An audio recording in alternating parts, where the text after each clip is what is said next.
임진왜란 당시 바다에는 성웅 이순신 장군이 있었습니다. 23전 23승, 불패의 신화죠.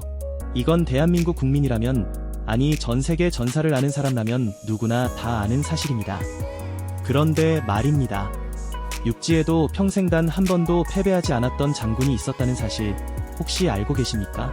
패배는커녕 전장을 휩쓸 때마다 왜군들이 저 장수는 사람이 아니다, 귀신이다 라며 비명을 질렀던 그 존재 말입니다. 단기 필마로 적진 한복판에 뛰어들어 부하를 구출해오고 수천 명의 적군을 단 수백 명의 병력으로 농락하며 가는 곳마다 왜군을 도륙내어 적들 사이에서 공포의 대명사로 불렸던 남자.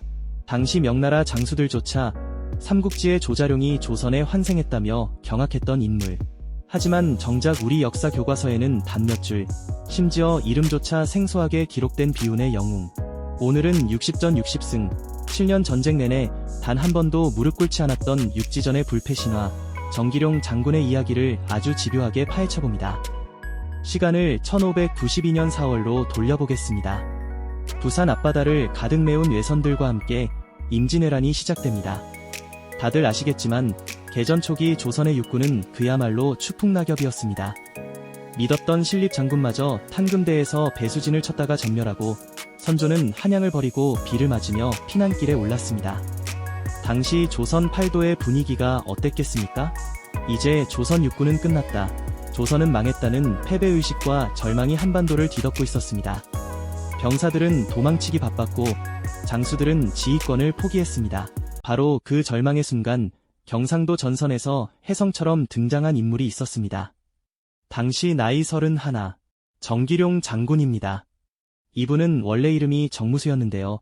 과거 급제할 때 선조가 용이 나오는 꿈을 꿨다 해서 기룡, 즉 일어나는 용이라는 이름을 하사받은 인물입니다. 이름 그대로 그는 전쟁 내내 승천하는 용처럼 전장을 그야말로 미친듯이 휘저었습니다. 많은 분이 임진왜란 육군 명장, 권율 장군의 행주대첩이나 김시민 장군의 진주대첩 정도 아니냐 하십니다. 물론 훌륭한 분들입니다. 하지만 전과 을 하나하나 아주 세밀하게 뜯어보면 정기룡 장군의 기록은 기이할 정도입니다. 왜냐고요? 권율 장군이나 김시민 장군은 성을 끼고 싸우는 수성전의 대가들이었다면 정기룡 장군은 허허벌판에서 말을 타고 싸우는 기동전과 게릴라전의 신이었습니다. 소수 병력으로 대군을 격파하는 건 기본이고 전술적 식견은 타의 추종을 불허했거든요. 오늘 이 영상을 끝까지 보신다면 아, 내가 왜 이분을 여태 몰랐지? 하며 가슴을 치게 되실 겁니다. 그리고 영상이 끝날 때쯤엔 이순신 장군 옆에 정기룡 장군의 이름을 나란히 새기고 싶어질 겁니다. 전쟁 초기 정기룡 장군은 별장이라는 아주 낮은 직책으로 시작했습니다. 거창 전투 때의 일입니다. 당시 왜군 500여 명이 거창 지역을 휩쓸며 약탈을 자행하고 있었습니다. 당시 조선 관군들은 겁에 질려 접근조차 못하고 있었죠. 이때 정기룡 장군에게 주어진 병사는 고작 수십 명이었습니다.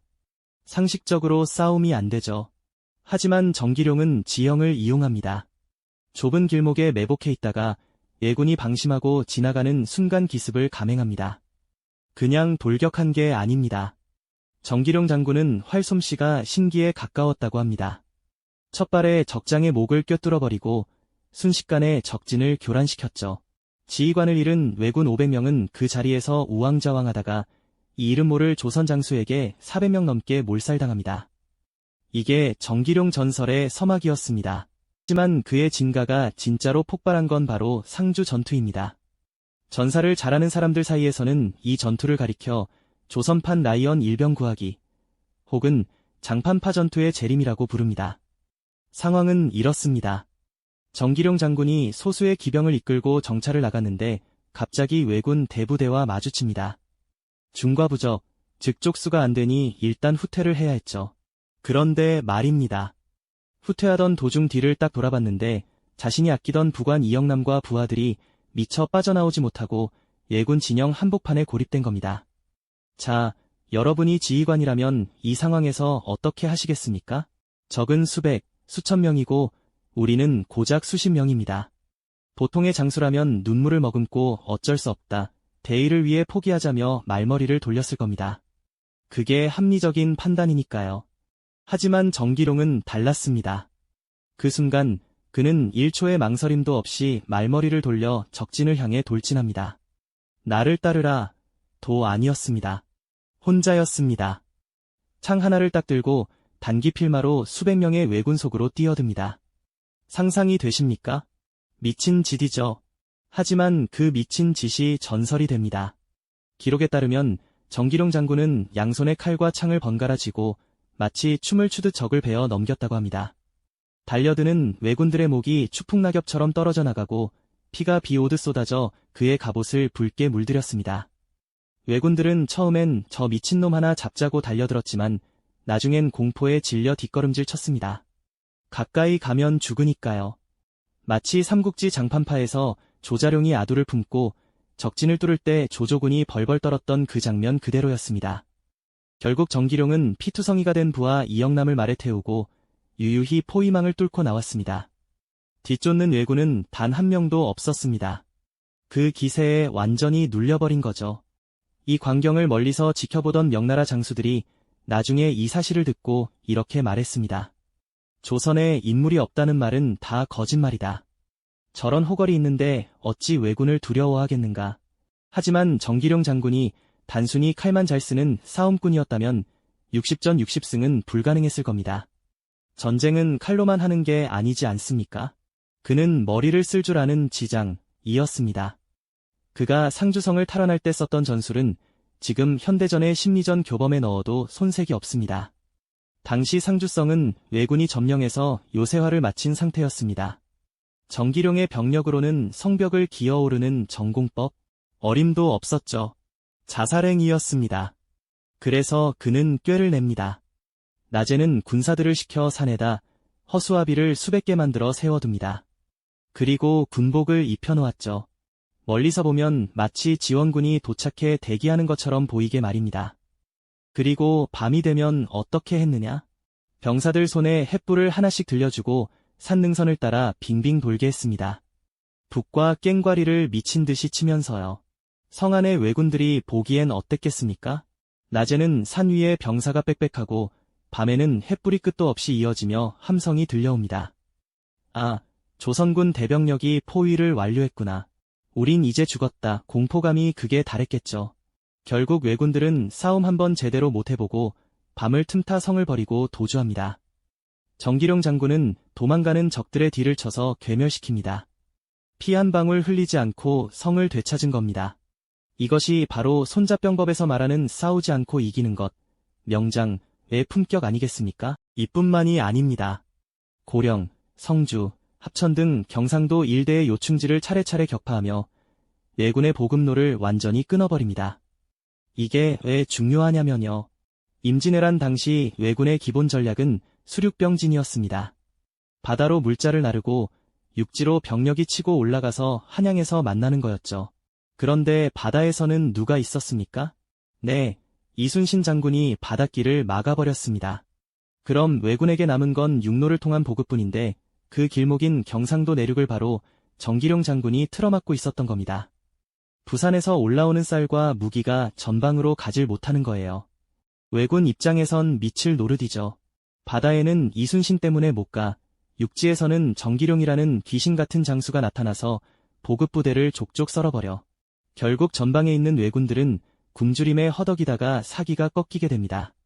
즉, 정기룡 장군은 단순히 싸움을 잘한 게 아니라 임진왜란이라는 거대한 전쟁의 판도를 읽고 예군의 숨통을 조였던 전략가였습니다. 그래서 역사학자들이 그를 육지의 이순신이라고 부르는 겁니다. 절대 과장이 아닙니다. 그런데 여기서 한 가지 의문이 듭니다. 이렇게 엄청난 공을 세웠는데 왜 우리는 이순신 장군만큼 그를 잘 모르는 걸까요? 드라마나 영화에서도 보기 힘들고요. 여기에는 조금 씁쓸하고 현실적인 역사적 배경이 숨어 있습니다. 첫째, 그의 신분과 시작이 미약했기 때문입니다. 이순신 장군은 전라좌수사라는 정규군 사령관으로 시작해 독자적인 보고 체계가 있었지만 정기룡 장군은 소규모 유격대장으로 시작해 차근차근 전공을 쌓아 올라간 케이스입니다. 중앙조정에 줄을 댈 만한 백이 없었다는 거죠. 둘째, 선조의 질투와 견제입니다. 다들 아시죠? 선조가 얼마나 의심 많고 질투 심한 왕이었는지. 이순신 장군도 그렇게 괴롭혔는데 육지에서 민심을 얻고 있는 정기룡 장군이라고 달가웠겠습니까? 전쟁 영웅들이 너무 부각되는 것을 극도로 경계했던 당시 정치 상황 탓에 그의 공적은 축소되거나 제대로 보고되지 않은 경우가 많았습니다. 셋째, 정기룡 장군의 성품입니다. 그는 정치질을 몰랐습니다. 오직 백성과 부하를 지키는 군인의 본분에만 충실했습니다.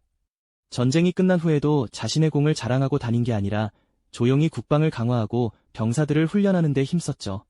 어쩌면 너무 완벽하고 고지식한 군인이었기에 펜대를 굴리던 문신들이 지배하던 역사 기록에서는 소외되었던 것일지도 모릅니다. 참으로 안타까운 일입니다. 하지만 역사의 진실은 사라지지 않습니다. 구한말의 학자 황현이 쓴 매천야록에서는 이순신, 정기룡, 한명령 같은 장수들이 있었기에 나라를 보존할 수 있었다라고 평가하며 그를 이순신 장군과 동급으로 놓았습니다. 임진왜란 7년 동안 60번 싸워 60번을 이긴 장군. 자신의 안위보다 부하의 목숨을 더 귀하게 여겼던 참된 지휘관. 정기룡 장군은 1622년 통영의 진영에서 숨을 거두는 마지막 순간까지 나라를 걱정했습니다.